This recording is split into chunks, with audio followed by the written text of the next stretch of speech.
ജുനൈദ് വിത്ത് കാർസിൽ automatic ഡീസലിൽ വരുന്ന ഒരു Nexon ആണ് പരിചയപ്പെടുത്തുന്നത്. 70,000 കിലോമീറ്റർ ഓടിയിട്ടുള്ള സിംഗിൾ ഓണർഷിപ്പ് വരുന്ന ഫുൾ ഓപ്ഷൻ വണ്ടി ZX Plus ആണ് വണ്ടി. വാഹനത്തിൻ്റെ വിശേഷങ്ങൾ പറയുകയാണെങ്കിൽ ഫ്രണ്ട് കാണാൻ നല്ല ഭംഗിയാണ് നെക്സോൺ. അതേപോലെ പ്രൊജക്റ്റഡ് ഹെഡ് ലാമ്പ് വരുന്നുണ്ട്. അതേപോലെ അതുമായി ബന്ധപ്പെട്ട DRL കാര്യങ്ങളെല്ലാം വരുന്നുണ്ട്. ഫോഗ് ലാമ്പ് വരുന്നുണ്ട്. നല്ല ഹൈറ്റ് വരുന്ന ഫ്രണ്ടാണ്. ഇതൊരു SUV ടൈപ്പ് വണ്ടി ആയതുകൊണ്ട് തന്നെ കുഴപ്പമില്ലാത്ത പവർ കാര്യങ്ങളൊക്കെ ഉള്ളൊരു വണ്ടി കേട്ടോ. ഗ്രേ കളറാണ് വണ്ടി വരുന്നത്. പിന്നെ ടയർ നോക്കുകയാണെങ്കിൽ ടയർ വളരെ കുറവാണ് ഓടാൻ. അലോവിയിലൊക്കെ കമ്പനി അലോവിയിൽ വരുന്നുണ്ട്. ZX Plus ആയതുകൊണ്ട് ഫുൾ ഓപ്ഷൻ വണ്ടിയാണ്. 70,000 ഓടിയ വണ്ടിയാണ്. മേജർ ആക്സിഡന്റ് ടോട്ടൽ ലോസ് കാര്യങ്ങളൊന്നുമില്ല. 2020 വണ്ടി രജിസ്ട്രേഷൻ ചെയ്തിട്ടുള്ളത്. 2019 മോഡൽ 2020 ഈ ഒരു വാഹനം രജിസ്റ്റർ ചെയ്തായിട്ട് കാണുന്നത്. പിന്നെ ഫോൾഡബിൾ സൈഡ് മിറർ കാര്യങ്ങൾ വരുന്നുണ്ട്. ഇൻഡിക്കേറ്റർ അറ്റാച്ച് ചെയ്തിട്ടുള്ളതാണ്. ഇലക്ട്രിക്കൽ അഡ്ജസ്റ്റ്മെന്റ് മിറർ കാര്യങ്ങളൊക്കെ ഉള്ള വണ്ടിയാണ്. പിന്നെ ഗ്രേ കളർ നല്ല ഭംഗിയാണ്. അത്യാവശ്യം നല്ല ഹൈറ്റ് കാര്യങ്ങളൊക്കെ ഉള്ള വണ്ടിയാണ്. ടാറ്റയുടെ ഒരു SUV ടൈപ്പിൽ മിനി SUV ടൈപ്പിൽ വന്നിട്ടുള്ള വണ്ടിയാണ്.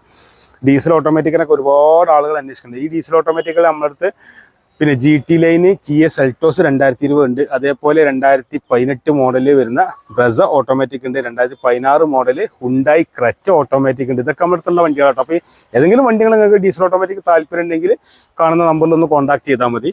ഇതിൻ്റെ വിശേഷങ്ങൾ പറയുകയാണെങ്കിൽ ഡീഫോഗർ വരുന്നുണ്ട്, വൈപ്പർ വരുന്നുണ്ട്, പുറകിലേക്കൊരു റിവേഴ്സ് ക്യാമറ വരുന്നുണ്ട്. ജസ്റ്റ് ടച്ച് ചെയ്ത് കണ്ട് നമുക്ക് എന്ത് ചെയ്യാം, ബൂട്ട് ഓപ്പൺ ചെയ്യാൻ പറ്റും. ബൂട്ട് ഓപ്പൺ ചെയ്യുകയാണെങ്കിൽ അത്യാവശ്യം നല്ല കുഴപ്പമില്ലാത്തൊരു സ്റ്റോറേജ് സ്പേസ് ഉണ്ട്. മറ്റേ സ്റ്റെപ്പിന് കാര്യങ്ങളൊക്കെ താഴെ വരുന്നുണ്ട്. എനിക്ക് തോന്നുന്നത് അധികം ഉപയോഗിച്ചിട്ടില്ല തോന്നുന്നുണ്ട്. അപ്പോൾ നല്ല കണ്ടീഷനിലാണ് വണ്ടി ഇപ്പം നിലവിലുള്ളത്. പിന്നെ നിങ്ങൾക്ക് നിങ്ങളുടെ പരിചയമുള്ള മെക്കാനിക്കിനെ കാണിച്ചോ അല്ലെങ്കിൽ കമ്പനി കയറ്റിയൊക്കെ ചെക്ക് ചെയ്യാൻ പറ്റും. വൃത്തിയുള്ള വണ്ടിയാണ്, ക്വാളിറ്റി ഉള്ള വണ്ടിയാണ്. ടോട്ടൽ ലോസ് ഓഫ് ഫ്ലഡ് ഇല്ല എന്നുള്ള ഗ്യാരണ്ടിയാണ്. മാക്സിമം ബാങ്ക് ലോൺ ചെയ്തു തരാൻ പറ്റും. പുറകിലേക്ക് നോക്കുകയാണെങ്കിൽ നല്ല ലെഗ് റൂമാണ്, നല്ല വലിപ്പമുണ്ട്, നല്ല ഹൈറ്റിൽ ഇരിക്കാൻ പറ്റും. പിന്നെ AC വിൻഡോ വരുന്നുണ്ട്. അതേപോലെ ആംറസ്റ്റ് വരുന്നുണ്ട്. സീറ്റൊക്കെ നല്ല വീതി കൂടിയ നല്ല തൈ സപ്പോർട്ടോട് കൂടിയുള്ള സീറ്റാണ്. പിന്നെ പുറകിലേക്ക് പാർസൽ ട്രേ കാര്യങ്ങളൊക്കെ വരുന്ന സാധനങ്ങളൊക്കെ വെക്കാൻ പറ്റും. ഫ്രണ്ടിലേക്ക് നോക്കുകയാണെങ്കിൽ ഇവിടെ പവർ വിൻഡോ ബട്ടൺ വരുന്നുണ്ട്.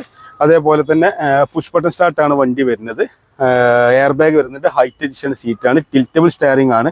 ഓട്ടോമാറ്റിക് ആണ്. അത് 3 മോഡിൽ വണ്ടി ഉപയോഗിക്കാൻ പറ്റും, ഓടിക്കാൻ പറ്റും. എക്കോ മോഡ്, സ്പോർട്സ് മോഡ്, അങ്ങനെ 3 മോഡിലായിട്ട് ഉപയോഗിക്കാൻ പറ്റും. റിവേഴ്സ് ക്യാമറ കാര്യങ്ങളൊക്കെ വരുന്നുണ്ട്. ZX Plus എന്ന ഓപ്ഷനിലാണ് ഈ ഒരു വണ്ടി വന്നിട്ടുള്ളത്. 2019 മോഡൽ 20 രജിസ്ട്രേഷനിൽ വരുന്ന സിംഗിൾ ഓണർഷിപ്പിൽ 70,000 ഓടിയ വണ്ടിയാട്ടോ. ഈ ഒരു വണ്ടിയുടെ ലൊക്കേഷൻ വരുന്നത് മലപ്പുറം ജില്ലയിൽ മലപ്പുറം ടൗണിൽ നിന്ന് കോഴിക്കോട് റൂട്ടിൽ 3 കിലോമീറ്റർ വന്നാൽ മേൽമുറി ആലത്തൂർപ്പടി എന്ന സ്ഥലത്താണ് ഈ ഒരു വാഹനത്തിൻ്റെ ലൊക്കേഷൻ വരുന്നത്. അവിടെ ഓട്ടോ ഡിലക്സ് ആണ്, നമ്മൾ യൂസർ കാർ ഷോപ്പിലാണ് വണ്ടി ഉള്ളത്. ഡീസലാണ്. നിങ്ങൾക്ക് ഇവിടെ കൊണ്ടിട്ട് വേണം ചെക്ക് ചെയ്തെടുക്കാൻ പറ്റുന്ന വണ്ടിയാണ്. പിന്നെ നിങ്ങൾ ആദ്യമായിട്ടാണ് ഈ ചാനൽ കാണുന്നത്, തീർച്ചയായും സബ്സ്ക്രൈബ് ചെയ്യാൻ മറക്കരുത്. ഫേസ്ബുക്കിലാണെങ്കിൽ ഫോളോ ചെയ്യാൻ മറക്കരുത്.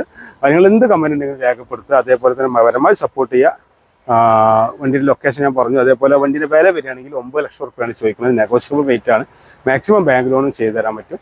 വൃത്തിയുള്ള ക്വാളിറ്റിയുള്ള വണ്ടിയാണ്. പിന്നെ ഇത്രയും സമയം നിങ്ങളൊരു വീഡിയോ കാണാൻ വേണ്ടിയിട്ട് സമയം ചെലവഴിച്ചതിന് എല്ലാ സുഹൃത്തുക്കൾക്കും കൂടി നന്ദി. നമസ്കാരം.